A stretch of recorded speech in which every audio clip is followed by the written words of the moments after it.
উনি একজন প্রধান উপদেষ্টা এবং এই মুহূর্তে ইলেকশনটা হচ্ছে যে আলোচনার কেন্দ্রে। আমি হলাম প্রধান নির্বাচন কমিশনার।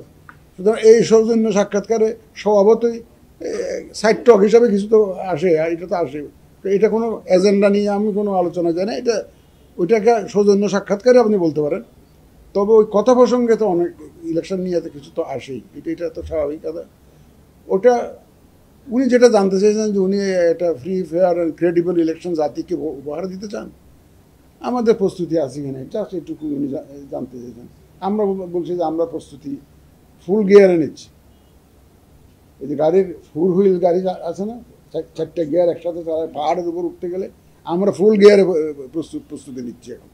আপনারা দেখতেছেন, এখানে থাকেন তো, আপনারা দেখতেছেন না, নানাবিধ চ্যালেঞ্জের মধ্যে কিন্তু আমরা প্রস্তুতি নিয়ে যাচ্ছি বিভিন্ন বিষয়ে, যাতে ইলেকশনটা সরকার যখন করতে চায়, যখন নির্ধারিত হয়, যাতে আমরা ইলেকশনটা করতে পারি।